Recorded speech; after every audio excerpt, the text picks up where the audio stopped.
In today's episode, we're talking about a growth mindset for private practice owners. So, listen, growth mindset isn't anything new. We all understand the concept of growth and having an open mindset, but maybe what's unique about today's episode is the idea of how it hits us in the healthcare field in its own flavor of being fear-based. Obviously, a fear-based mindset is a closed mindset. A courageous mindset is a growth mindset. And we're going to talk about Anna. Anna Friedman owns Upward Physical Therapy in Seattle, Washington, and she talks about starting her practice during the pandemic, opening another location, and hiring people right before having a baby. You know, she's done a couple of professional moves that on paper wouldn't correlate with some personal events in her life, but she decided to move forward anyway. She's a very courageous individual, and her story is going to spark a lot of great, interesting question around you and where you are in life. So listen closely to this episode about moments when she's facing a difficult decision and how she handles the fear around it. We're going to talk about decision filters, what decisions we need to make before we even make a decision to make sure that it's a good decision. But we're also going to talk about ways to overcome a limited mindset in today's episode. Enjoy. Okay, so Anna, how do you develop yourself as a leader? Well, I think it's a lifelong process. I don't think one day you're not a leader and the next day you are. I think it's always growing and always being willing to change your mind about things, change your goals, change your vision, and always being a work in progress. And that's true in my personal life and also in my business. I love that. So it's a mindset that you've adopted. Is there anything specifically that you do to help you as a leader develop? I'm always looking for new ideas, and I like taking classes, and definitely having a business coach I think is very important. I have worked with a couple different ones when developing my practice, and I think it's just great to have that accountability and great to have people who you can look up to who maybe are even just like a couple steps ahead of you, or a few years ahead in their business, so that they can kind of their boots have been on the ground and they kind of know where you're coming from. And that's been hugely rewarding. That's wonderful. Can you give a shout out to your coaches? Who have you coached with before? Yeah. It's called Full Draw Consulting. And I highly recommend them. When I was working at my corporate job and thinking about starting a practice, Sarah and Kate are my coaches. They had a class called Start Your Practice, or it was more at the time more based on cash practices, but now it's come back to more hybrid practices. And it was like an 8-week kind of step-by-step module class, and just like really broke it down, like as far as what you needed for the basics to start a practice, and just made it seem a lot more achievable and conceivable for me. And that's kind of what made me really decide to do it and go out on my own, and with their support. So that was really cool. You know, that's so smart that you did that. And I will tell you from my personal experience, I wish I had found coaches so much earlier, Anna. For me, it was such a painful journey trying to do it on my own. And then when you find people who have either done it themselves or helped other people do it, it just turns decades into days. There's a whole movement in our industry right now of young healthcare providers who don't want to open their own practice because they see how hard it is for those who do. But maybe what they're not seeing is that there is a middle ground. You can find people who are going to be powerful to help you develop your dream without sacrificing your personal health or your freedom or your balance. And so it sounds like that was your journey because you started your practice during the pandemic. Yeah. It was November 2020. I remember it was July that year that I decided, and I was, I had a pretty great cush job. I worked at a corporate PT company that had about 25, 30 clinics in the area. And I was a clinic director. It was a startup. So I kind of got to design the clinic how I wanted, hired who I wanted. Like that was all great. Just like during the course of the pandemic, there were some changes that were coming into place that were coming down the pipe that I wasn't quite in agreement with. And I also am a very creative person, and I like to do things a little like outside the mold. And I felt like that was tricky to do with this particular company. And And so I'd always had kind of this entrepreneurial spirit. Like as a kid, I had lemonade stands like every weekend, and just to try to get enough money to rent a movie at the local like video. That's awesome. And I don't know, I was just always trying to find like creative ways to like make a few bucks here and there just for fun. And yeah, I don't know. So uh, during this time, we were seeing a few less patients. And so I came up with a business plan during that time. And just for fun, I started working on a website, and then finally came time to make a decision. And I found a little corner office in a gym that was very reasonably priced. And shout out to Fuel House Gym in Seattle. They're amazing. And I was like, okay, like, I think I can actually do this. And I think I can, and I kind of calculated the number of patients I needed to see to make up my income. And it was a lot less patients than I had been expected to see at my other job. So like, okay, why not? Worst that can happen is I just go back and work at another clinic. You know, it's so funny, but so many people don't take the jump because they're so scared of what they don't know. Whereas you're a unique breed in that sense. You have an organic growth mindset, which is the topic for today. You know, the topic today is how to develop a growth mindset as a private practice owner or future private practice owner. So there's an element of entrepreneurship that's true that was existing with you since you were little. But there was also this thing about taking risks that didn't seem to really phase you because in your mind, you were justifying it like, yeah, if it doesn't work out, I can always go back and work my other job. So like as you're going now, and you and I, before we had this episode recording, you were talking about expanding to a new location and having a baby. You've had quite the growth here the last few years. Yeah, there's definitely been a lot of growth, a lot of changes. And I think with that comes like, it's easy to just get caught up in all of it and not really take a step back. And I think that's really, really important when you have your own business, is to, as things change in your life, and as you know you go through different phases of your life, then your goals might change too, and where you see your life going in the future. And I think it's really important to keep that vision in mind when you're looking at where you want your business to go. Like I mean, so many horror stories of people who are like, I'm working, 100 hours a week. And like, why would you want to start your practice? That just sounds terrible. And, and I think what I kind of made a deal with myself when I was opening Upward is that I kind of made limits and set boundaries for myself as far as like what that would look like. And yeah, sometimes it's not easy, but I think you live and you learn over time, and you kind of fine tune things as you go, and learn what works and what doesn't.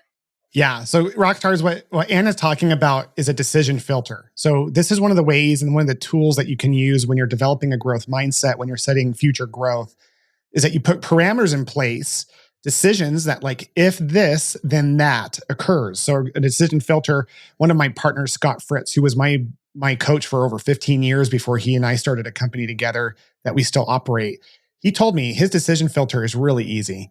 It's have fun, make money, love life. And it sounds very like soft, but for him, he's one of the most objective guys I know. And he'll, as he says, tap out the second some of those filters get pushed up against too consistently. Because when you're starting a business, there are times where you're not happy with life. There's times where it's not fun. But there's an overarching decision of like, once this becomes a thing that you're questioning constantly, okay, if I'm putting too much thought into this, it's not working. So you created a decision filter for yourself. And I'm guessing that had something to do with your comfort level taking the risk, because you knew you had an agreement with yourself that if you went beyond a certain parameter, you were going to pull the ripcord and not do it anymore. So what were some of those things that you agreed with yourself? Like, what were those things that you decided like, hey, I won't get, once it gets to this point, I won't do this anymore? Yeah. Well, I think one thing is my schedule with patients. When I'd worked at different clinics before, it was more about like, we're always open, we're seeing everyone, like we're just going to be as broad as possible. And what I wanted with Upward, my vision from the start, was I wanted it to feel more specialized and a little more niche down. So when patients came in, they knew they were getting a special experience. And if they wanted just more of a general shop that saw everyone, then they could just go to the clinic down the street.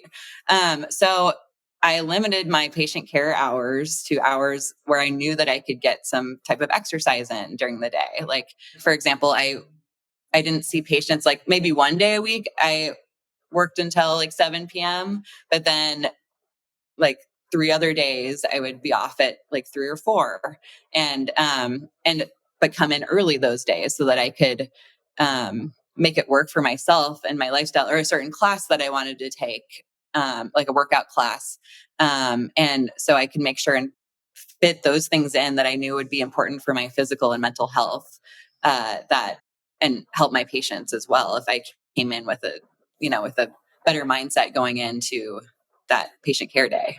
It's amazing that you prioritize without help. It took me a coach to help me see how my physical health was a priority over my business and how it actually aided in its growth or detriment. So I love that one of your decision filters was this idea of like, yeah, I'm not going to just be everything to everyone. I'm going to love life, or take care of myself in a way that's going to serve me in a way that will help the patients. I think that's an awesome filter. Yeah. Well, and I wanted to practice what I preach too. Like as PTs, it's kind of funny. It's very ironic because I feel like so many of us feel so burnt out, like in jobs where we're kind of churning through patients, that like a lot of PTs don't really have the chance to work out or do like live that healthy lifestyle that and that we teach our patients to live. And working really long hours. And so like I wanted to be able to kind of show my patients like, oh, I just got back from a run, or like, yeah, I went on this hike this weekend and I actually had the energy to do it. And like have my own goals so that that would show, and like the energy behind that would show with my patients too. And now we have a lot of people that come in after seeing other PTs, and the PTs will refer them to us because they're like, I know this is what you guys do, and like you guys work with runners, you guys work with hikers, like we can only take them so far because we don't have this specialized experience. Hey there, rock stars. Are you sick and tired of hiring expensive front office staff to spend months training them only to find out that they don't meet expectation, or worse, to have them quit on you, leave you in the lurches only to repeat the cycle? Then welcome to Virtual Rockstar, the only service created by a private practice owner for private practice owners and leaders to help them build their dream teams. Let us hire your next virtual rockstar for you overseas. These virtual assistants will blow your mind. Not only are they more talented and committed, but they're a lot more affordable, and they can do all sorts of tasks from phone receptions, medical billing, patient scheduling, insurance verification, marketing, payroll, and more.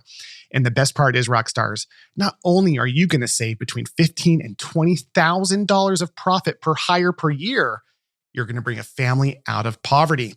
So stop tolerating less than you deserve and start building your dream team with Virtual Rockstar. To learn more, email info@virtualrockstar.com. Again, that's info@virtualrockstar.com.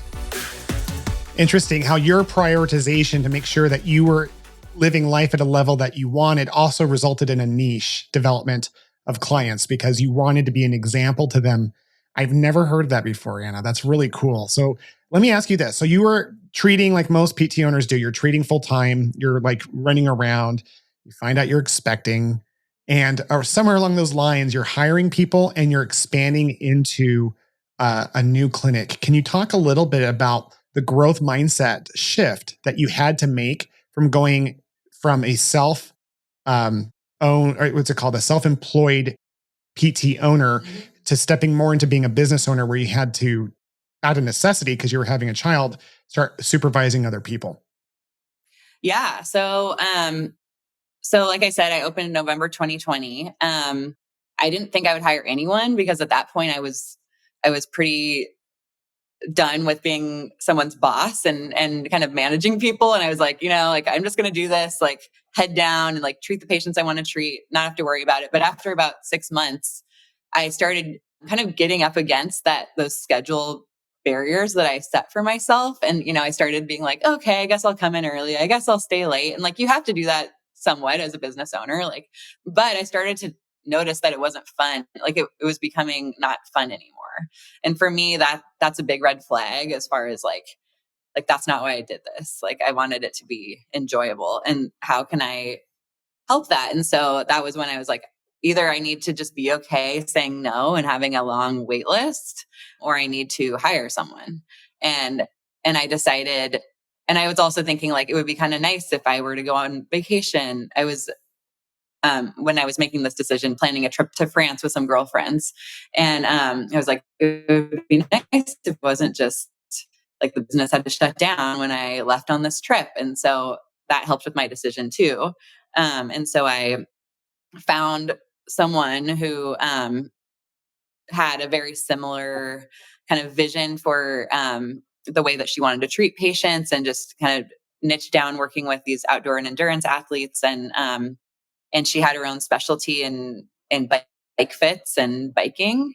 And I thought that could be a great add-on to what I was already doing. And so I hired her, and never looked back. That's been amazing. And then when I was pregnant and thinking about going out on leave, again, we were kind of in this state of like almost bursting at the seams. Like, okay, we have patients who can't get in for at least a month, maybe more.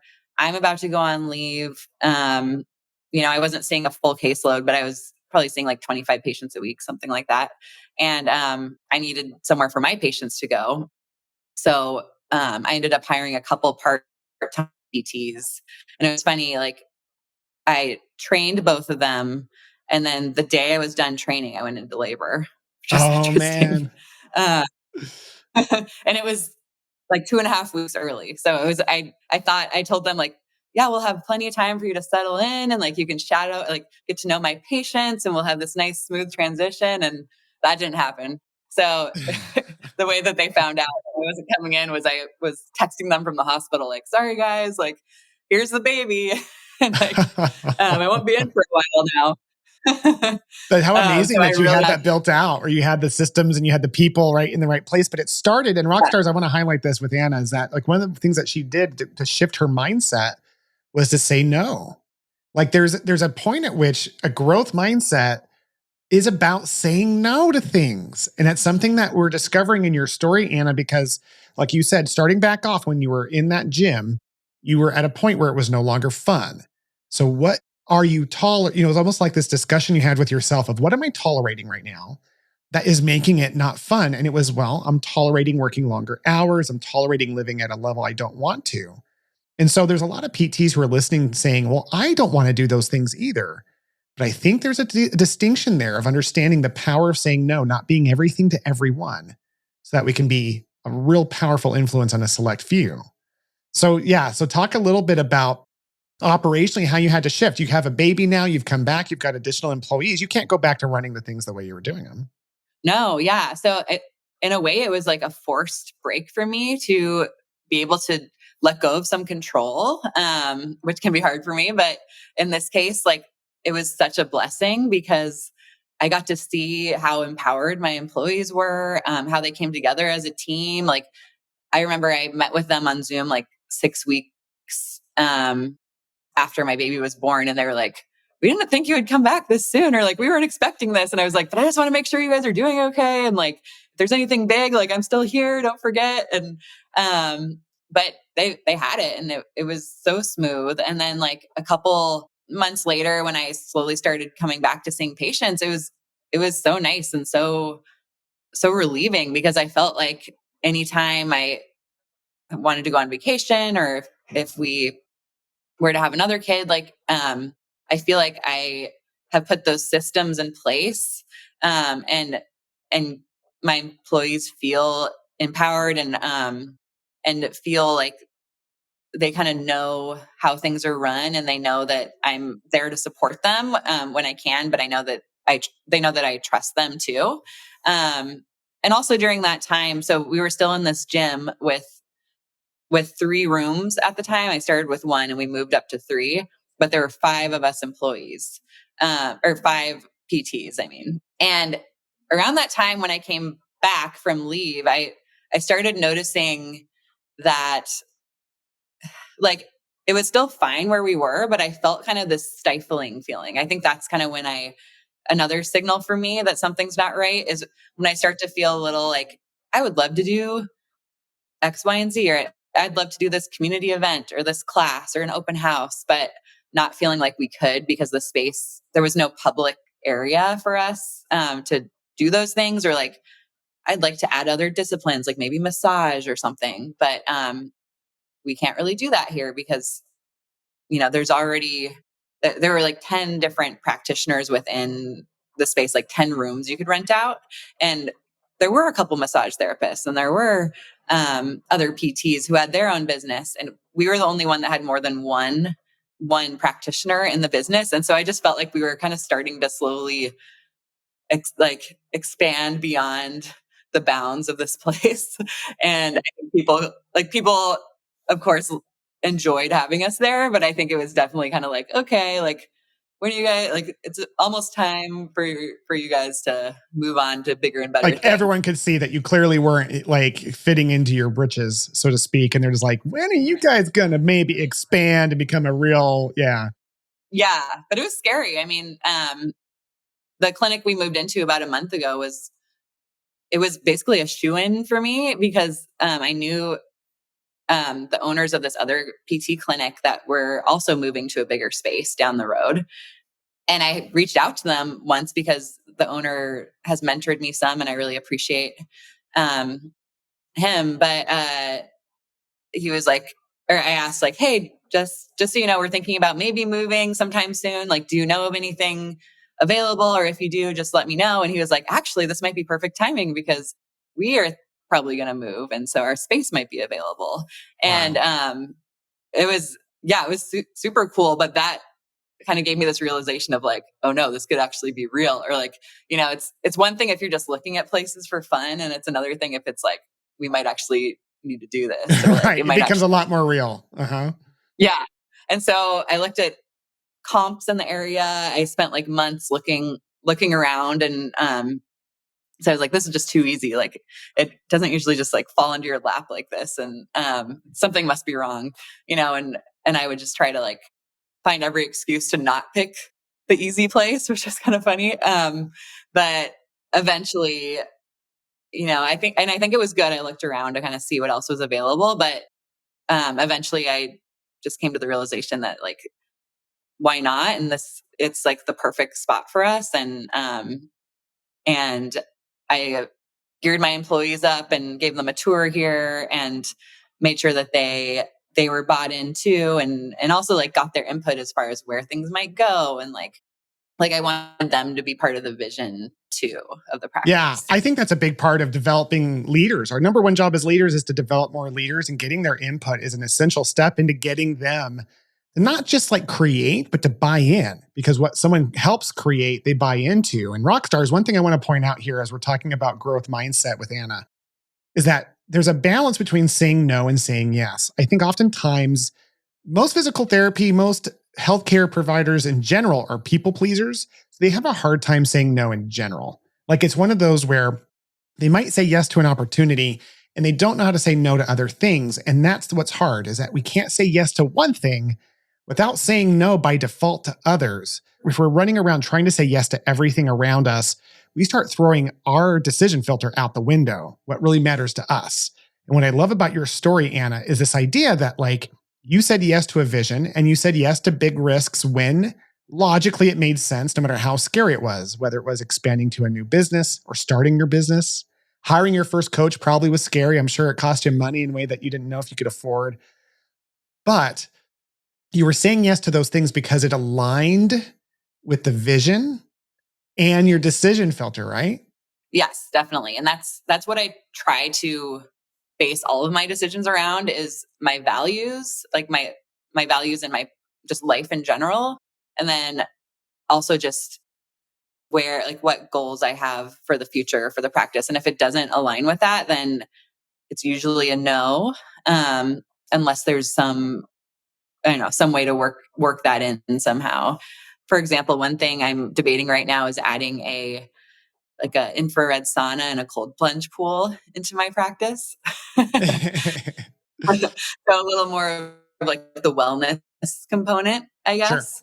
And making it more of like a recovery space for our patients. But it's a big expense, and it's like at least 10 grand, something like that. And And so that's something I'm researching heavily and thinking about if it's worth like a short-term hit for possibly a long-term gain, because it's something not a lot of people have in the area. Yeah, I love that idea because like this isn't as big as like opening another location or starting a business, but it's still a decision. Anna, would you be willing to let me share with you my decision filter that I ripped off from a book called The Gap and the Gain with Dan Sullivan? Do you mind if I share that with you? Yeah, go for it. Yeah, so it came from this book. And so like in your case, you go off of your vision and your values. This is an actual like 7-question piece that's in that book. It's like, number one, is this opportunity, person, expense, adventure, experience, relationship, or commitment aligned with my values? That's what you said right out of the gate, Anna. And if it's no, we stop immediately. The second is, will this opportunity take advantage of my unique ability and make me even stronger? Will it lengthen my stride? Number three, how will this opportunity benefit mankind? Is there a bigger cause or purpose that this will benefit society? Number four, does it make financial sense? Number five, is this transactional or transformational? In other words, is this a standalone opportunity or a gateway opportunity? And number six, my favorite, if I say yes to this, what must I say no to? So just from a place of practicing that out, what were your thoughts on this decision when you heard those questions? Did any of those ring like, oh yeah, that's a definite yes? Or did you have any red flags on those questions when you were thinking about that filter as it pertains to this decision of introducing this additional service? Yeah, well, I felt like it was like, if I do something like this, like I guess part of my overall vision is to create more of a comprehensive space that is very community oriented for outdoor endurance athlete types of all levels, and create a space where they come and don't just think physical therapy, like traditional, like injury rehab, but also a space they could come learn from a workshop or another healthcare provider, or like mixers and things like that, and a space that they can come and relax at other times or maybe take classes. And when I think about this like recovery room or whatever space, I haven't come up with a name yet. I like I just think it would be a nice way to not have to add another practitioner and not have the variance of that. And then be able to offer it as an add-on, which would be a cash pay add-on for people to come like before or after a session, or even just schedule on their own um, when they're not even coming in for an appointment. So in that way, I think it's a good, I can't remember the exact point from what you mentioned before, but I think it could be really beneficial long term. It's, an upfront cost, but then like if you do the math based on what people are charging for things like this, and also the like health benefits for people too. Like there's been a lot of research on just how it can help with the healing process, both body, mind, a lot of different things. And um and I definitely want to be able to give people that type of experience and at our practice, and have it be something people talk about, like, hey, did you know Upward has this? And like, nobody else in the area has it. And I think it could just be a great like teaching moment too for our patients, and just for the community to offer something like that. Yeah, that you've sold me on it. It's interesting too, because as you're going through your response to that question, listen to this. Is the opportunity aligned with your values? Obviously, yes. Will it take advantage of your unique ability? Yeah, creating a vision for your community is one of your unique abilities. Will it benefit mankind? You talked about the research helping people physically, spiritually, and mentally, right? Like these things are going to benefit human beings. Does it make sense financially? You talked about being a cash pay option, right? Is this transactional or transformational? That's what you were hinting at earlier, this idea of like it's going to transform the business and the way you're perceived, because people are like, oh my gosh, have you tried it? Now, the big question is, if you say yes to this, Anna, what would you have to say no to? I'd probably have to say, because we would be giving up one of our treatment rooms. So Okay. it would be saying no to what could possibly happen in that room. And how do you feel about that? And how does that feel? It's pretty small. It sounds like it's pretty small, at least. I feel okay about it because there's actually 2 rooms we're not using right now. Oh, there And you go. and so that's one of them. The other one is, I think, where I'd put more of like, it might be like a round robin of, massage or something, 1 or 2 days a week, something like that. I think it could work. And I think and I've also been doing some market research, going to different spaces around Seattle that have these offerings. And it's mostly like wellness clinics that like it's a sauna space and that's all they have. But just kind of seeing how things operate in there and how it feels to be in there, and just like the literature they have available in those spaces, and just to kind of be able to give it the take that I think we could have on it that would be a little bit different and unique too. I love it. So it sounds like the filter, your ability to stay in the growth mindset, you've got the parameters in place. And at the end of the day, guys, it's one of those things where we never know until we try. It's totally true that no matter how much it meets a filter, no matter how excited we are about a vision, sometimes ideas don't work.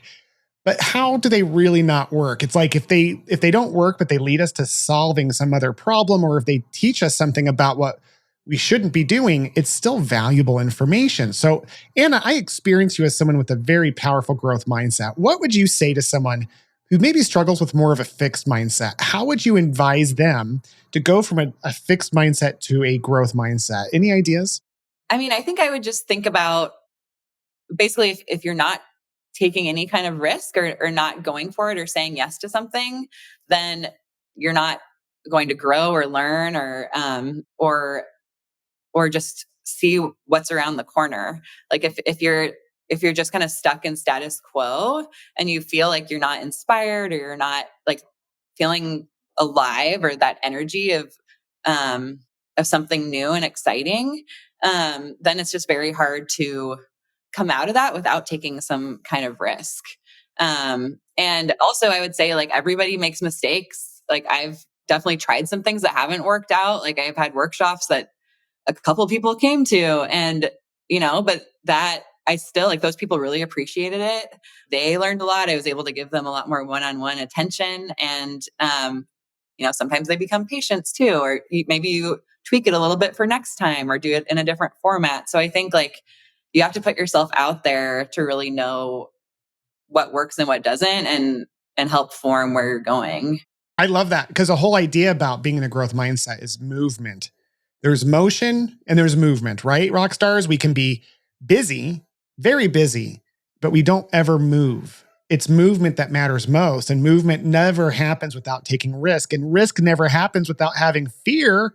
So I think a good summary for today's episode, rock stars, is the idea that like to know if we're operating in a fixed mindset is, are we listening to the fear in a way that keeps us from moving towards something we want? Because in Anna's case, and I've seen this recently, I spoke at a university recently, and the student rose his hand. He's like, my dream was to open a practice, but there's no way I'm doing it after seeing this one guy. And I said, my gosh, one negative experience that someone else went through is enough to limit you from wanting to go for your dream of having what Anna and I both appreciate, which is freedom. You and I appreciate not just the bike rides, but the chance to be on an episode together in the middle of the day. Like, this is something that we get to do because we value freedom above all things. And it's not at the expense of patient care. It's actually because we're able to provide even better patient care. So rock stars, this has been a very powerful episode with Anna. My question to you at the end of this episode, listeners, is what is it in your life that's holding you back? What fears do you have that you're letting limit you, and you're tolerating, because we're only as great as we tolerate? What is it that you're tolerating? What relationship, what individual, what possible outcome that we're afraid of happening is holding us in our seat? And what's the risk that you want to take? If you could remove fear right now, what is the risk that you would want to take on towards a vision or a dream of yours that would make it worthwhile? Because in the end, we can always go back to the current status quo. We can always go back to what we were previously doing, right? So Anna, thank you so much for a wonderful episode. I sure appreciate you being on the show. Thanks so much, Will. I really appreciate it. All right, listeners, until next time. Thank you so much for taking the time to listen to today's episode. As a thank you, I have a gift. In today's show notes, there's a link for you to join the Stress-Free PT newsletter. This is a comedy newsletter for anyone who works in healthcare. And of course, we're going to have comedy bits. We're going to have inspirational stories, leadership bits. It's going to be a weekly newsletter just to lighten your week, to help you do what you love with more passion. So click that link below and join that newsletter, and we'll see you in our next episode.